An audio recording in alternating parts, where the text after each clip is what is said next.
UP Congress नेताओं की हुई बैठक के बाद इसका ऐलान किया गया। अब सवाल इस बात को लेकर के कि क्या यूपी में 27 से पहले महागठबंधन टूट जाएगा। ये रिपोर्ट देखिए।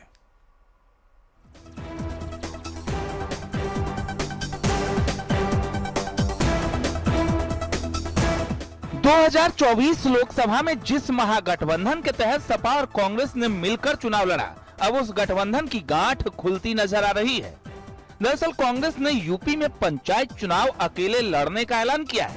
संगठन सृजन को लेकर उत्तर प्रदेश में आज की वर्तमान संगठन की परिस्थिति और जो आने वाले दिनों में चुनावी चुनौतियां हमारे सामने में हैं, पंचायती चुनाव से लेकर और 2027 के विधानसभा चुनाव तक, तो उसके चलते हुए जिन अग्रिम कार्यक्रमों को लेकर हमको चलना है, स्पष्ट है कि हम सभी विधानसभा की सभी सीटों पर हमें संगठन को मजबूती के साथ तैयार करना है और साथ ही साथ पंचायती राज चुनाव में स्वतंत्र रूप से पूरी ताकत के साथ कांग्रेस उतरेगी और उसमें भाग लेगी। जाहिर है यूपी में विधानसभा चुनाव से पहले पंचायत चुनाव होने हैं। सभी पार्टियां इसकी तैयारियों में हैं, लेकिन माना जा रहा है कि कांग्रेस के अकेले लड़ने का ये फैसला दबाव की राजनीति का हिस्सा हो सकता है।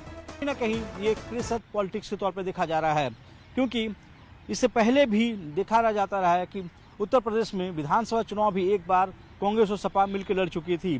बैठक में एक और बड़ी बात कही गई, जिसमें जो प्रभारी हैं उन्होंने कहा कि वो चाहते हैं कि जो तमाम विधानसभा की सीटें हैं वहाँ पे संगठन को मजबूत किया जाए। तो कहीं ना कहीं एक तरह से एक प्रेशर या यूं कहीं दबाव की राजनीति की शुरुआत हो चुकी है। दरअसल कांग्रेस की दिल्ली में हुई मैराथन मंथन के बाद ये फैसला लिया गया है, जिसमें यूपी कांग्रेस के प्रभारी, सांसद और सचिव प्रभारी भी थे। राहुल गांधी से मुलाकात के बाद इसका ऐलान किया गया। कांग्रेस के प्रभारी अगर वो चुनाव अलग लड़ना चाहते हैं तो उनका स्वागत है, वो उनके दल का फैसला हो सकता है। समाजवादी पार्टी ने जब भी गठबंधन किया है बड़े दिल के साथ किया है, हमने कभी भी गठबंधन का फैसला वो अलग से नहीं किया है, इसलिए वो फैसला अगर अलग से कर रहे हैं तो कांग्रेस दल का फैसला हो सकता है। उनको शुभकामनाएं। समाजवादी पार्टी लगातार पिछड़े दलित अल्पसंख्यकों की आवाज को उठाती रही। फिलहाल कांग्रेस पंचायत चुनाव अकेले लड़ने का ऐलान कर चुकी है। आगे 2027 में विधानसभा चुनाव होने हैं। सवाल ये है कि पंचायत चुनाव में गठबंधन से अलग होने वाली कांग्रेस को विधानसभा के रण में अखिलेश साथ ले पाएंगे या फिर अब ये गठबंधन यूपी से पूरी तरह खत्म हो जाएगा। Bureau report, news 18। और अब बात एएसआई के पूर्व रीजनल डायरेक्टर के मोहम्मद की, जिन्होंने ज्ञान वापी मस्जिद और मथुरा शाही ईदगाह को लेकर जो बयान दिया उस पर सियासत तेज हो गई है। उन्होंने मुस्लिमों से ये अपील की है कि जैसे मुसलमानों के लिए मक्का मदीना अहम है, वैसे ही ये जगहें हिंदुओं के लिए खास है। ये ज़मीन हिंदुओं को दे देनी चाहिए। इस बयान का जहां साधु संतों ने स्वागत किया, वहीं समाजवादी पार्टी और कांग्रेस ने इस पर ऐतराज प्रकट किया है।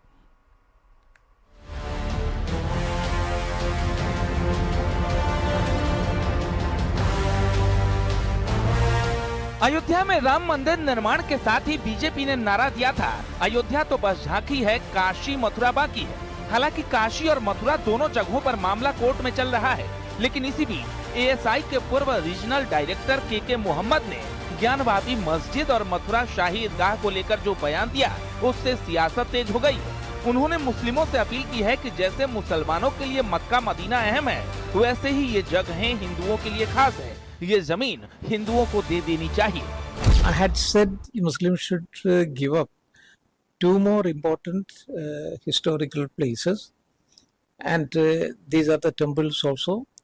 Number one is Mathura, which is the birthplace of Lord Krishna, and the second is Gyanvapi, which is associated with Lord Shiva. So these are the two important places which Muslims should hand it over to Hindu community for constructing a magnificent Hindu temples. The question is why? Because these two important places are as important for Hindus as Makkah and Medina are for Muslims. If India is a secular country today, it's only because of Hindu majority. Had it been a Muslim majority country, it would never have been a secular country. के मोहम्मद की appeal का संत समाज ने स्वागत किया है। उनका कहना है कि काशी मथुरा हिंदुओं की आस्था है। मोहन भागवत जी ने भी एक वक्तव्य दिया था कि यदि तीनों स्थान हिंदुओं को मुसलमानों की ओर से किसी प्रकार का कोई ऑब्जेक्शन नहीं होता है तो हम किसी चौथे मंदिर की मांग नहीं करेंगे। यही बात के मोहम्मदी ने प्रस्तुत किया है, वो उनका वक्तव्य स्वीकार करने योग्य है। सम्यक रूप से वही बात कही है जो सत्य है। भारत के तमाम इतिहास को विकृत करने में कम्युनिस्ट इतिहासकार और सेकुलर सरकार के साथ मिलकर इन्होंने किया, जो भारत को विकृत किया, भारत के इतिहास को छुपाया गया और मध्यकालीन को ही, मुगल इतिहास को ही ऐसे मनगढ़ंत ऐसे बनाया गया जैसे लगता था कि यही इतिहास है। के मोहम्मद जी उन्होंने जो ये बात कही है कि मुसलमानों को अपना दावा छोड़ देना चाहिए, वो सही बात कह रहे हैं। वो पढ़े लिखे मुसलमान हैं, कट्टर नहीं हैं। उनके अंदर वाकई में जो एक मुस्लिम राष्ट्रवादी मुस्लिम होता है वो भावना है। क्या सच है क्या गलत है उन्हें पता है। इधर के मोहम्मद के बयान पर समाजवादी पार्टी और कांग्रेस दोनों नाराज दिखाई दे रही है। सपा का कहना है कि कोर्ट के फैसले का इंतजार होना चाहिए, तो कांग्रेस कह रही है के मोहम्मद के बयान का कोई मतलब नहीं है। न्यायालय में विचाराधीन है, मैं समझता हूं उनके फैसले का इंतजार करना चाहिए। जो मामला सब जुडिस है, न्यायालय विचाराधीन है, उस पर इस समय टिप्पणी करना ठीक नहीं। 1991 के एक्ट के बाद इस तरह की बातों का कोई मतलब नहीं। तो आप लेकिन उनके इस बयान को अयोध्या के संतों ने समर्थन दिया। आप इमरान मसूद का क्या कहना है, ये बातें मिल बैठकर सुलझना चाहिए कि नहीं? मैंने बता दिया ना, 1991 के वर्शिप एक्ट के बाद इस चीज का कोई मतलब नहीं, महत्व। के मोहम्मद एएसआई के पूर्व सर्वेयर रहे। अयोध्या में खुदाई के समय एएसआई टीम में शामिल रहे थे, जहां उन्होंने राम मंदिर के प्रमाण दिए। वो मथुरा और ज्ञानवापी मामले में भी काम कर चुके हैं। अब उनके बयान पर जहां साधु संत खुश हैं, वहीं सपा और कांग्रेस सवाल उठा रही है। Bureau report, news 18। और चलिए अब बात कांग्रेस सांसद रेणुका चौधरी के विवादित बयान पर मचे संग्राम की। सवाल उठ रहे हैं कि कांग्रेस लगातार हार से क्या इतनी निराश हो चुकी है कि उसके पास पत्रकारों के सवालों का जवाब देने के लिए शब्दों की कमी पड़ गई। क्योंकि आज संसद में कुत्ता लेकर आने के विवाद में जब रेणुका चौधरी से सवाल पूछा गया तो जवाब देने के बजाय उन्होंने जो किया वो बेहद ही हैरान कर देने वाला था। आप भी देखिए।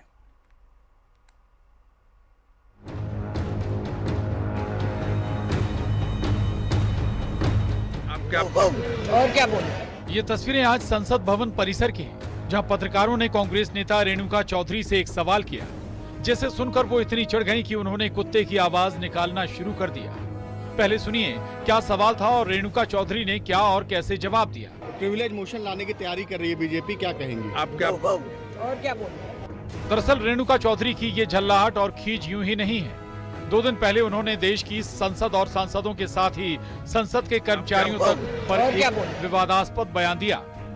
रेणुका चौधरी अपनी कार में एक कुत्ता लेकर संसद पहुंची थी और जब उनसे सवाल पूछा गया तो उन्होंने कहा कि असली काटने वाले और डसने वाले तो संसद के अंदर है। रेणुका चौधरी के इस बयान पर बीजेपी ने कड़ी आपत्ति जताई। इसे लोकतंत्र और संसद का अपमान बताते हुए रेणुका के खिलाफ कार्रवाई की भी मांग की।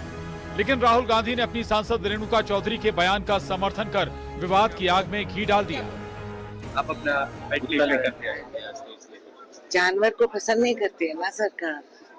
गूंगा जानवर गाड़ी में चले गए तो इनको क्या तकलीफ है? काटने वाला कुत्ता दिखा क्या? इतनी सी तो है, काटने वाले और है पार्लियामेंट में, कुत्ते नहीं। सिक्योरिटी कंसर्न कौन सी सिक्योरिटी कंसर्न है?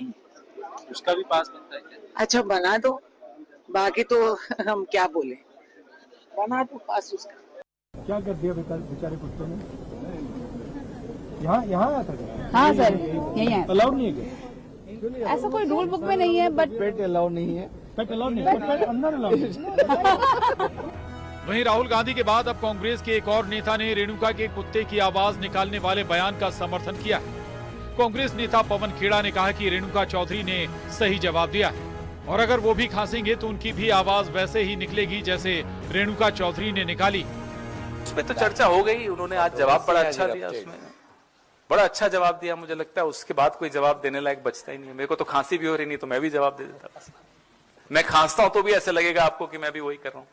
कांग्रेस की एक विख्यात सांसद जो अपने ऊंचे स्वर के अट्टहास के लिए सुविख्यात ऑब्लिक कुख्यात हैं, किसी पत्रकार ने पूछा तो उन्होंने जिस प्रकार से भौंकने का कार्य किया, और उससे पहले कल उन्होंने क्या कहा, ये काटने वाले नहीं है, काटने वाले अंदर बैठे हैं। यह दर्शाता है कि पूरी संसद की गरिमा को ध्वस्त करना कांग्रेस का एक विधिवत सुविचारित अभियान हो गया है। जाहिर है किसी गलती को बॉसी सपोर्ट करने लगे तो गलती करने वाले का जोश तो 7वें आसमान पर होगा ही। और यहाँ भी यही हुआ। राहुल से समर्थन मिलने के बाद रेणुका चौधरी फ्रंट फुट पर आ गई। यही वजह है कि जिस बयान को उनके नेता ने गलत नहीं माना, उस बयान पर उनके खिलाफ मोशन लाने की बात पर वो भड़क गए और पत्रकारों के सवाल के जवाब में कुत्ते की आवाज निकालने लगे। Bureau report, news 18।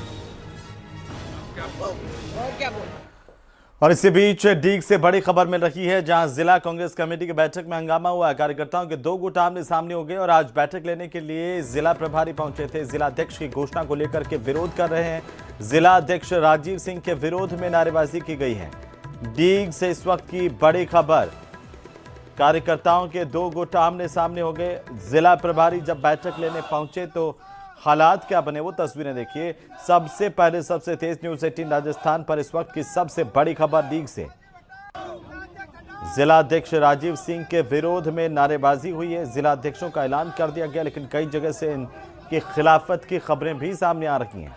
डीग से ऐसी ही खबर सामने आई, जहां पर जिला प्रभारी बैठक लेने पहुंचे तो जिला अध्यक्ष के खिलाफ नारेबाजी भी हुई।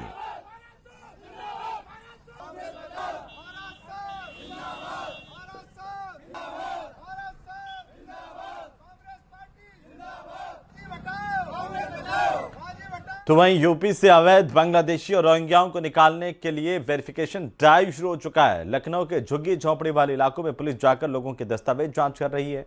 दरअसल सीएम योगी ने घुसपैठियों की यूपी से सफाई के सख्त आदेश दिए हैं। उन्होंने हर मंडल में डिटेंशन सेंटर बनाने की बात कही है, जिससे घुसपैठियों की पहचान कर उन्हें उनकी जगह पर भेजा जा सके। रिपोर्ट देखिए।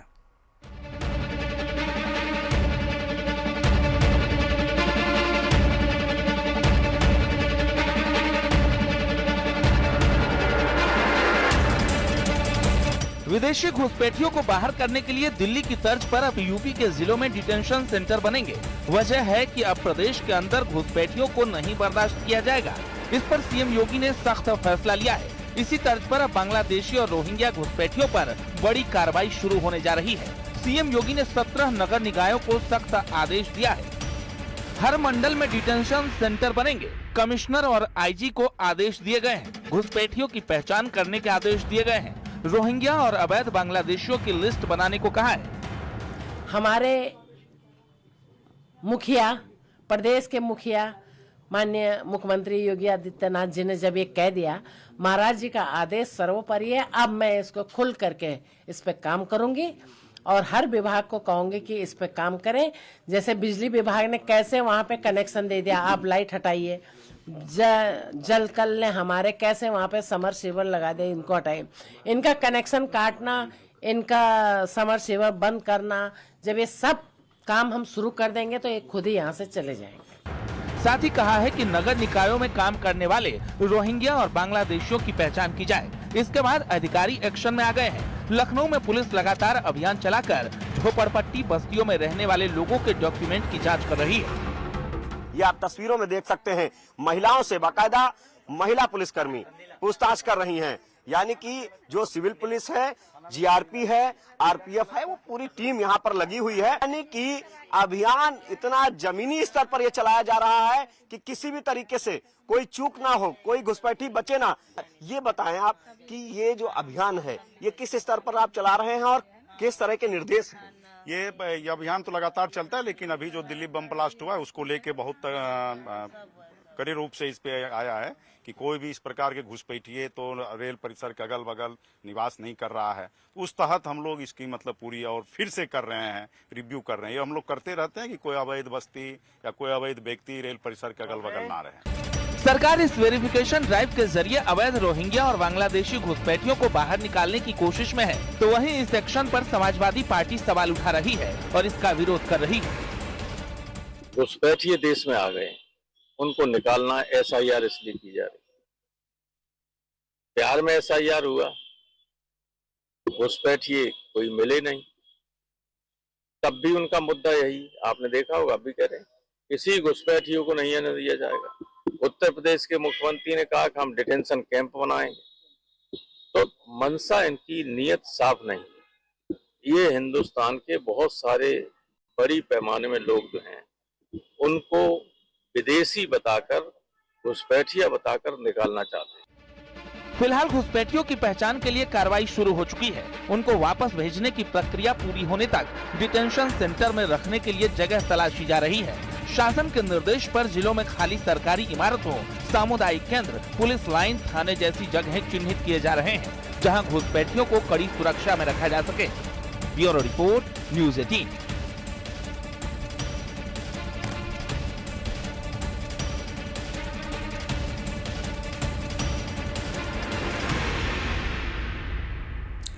तो दुनिया भर में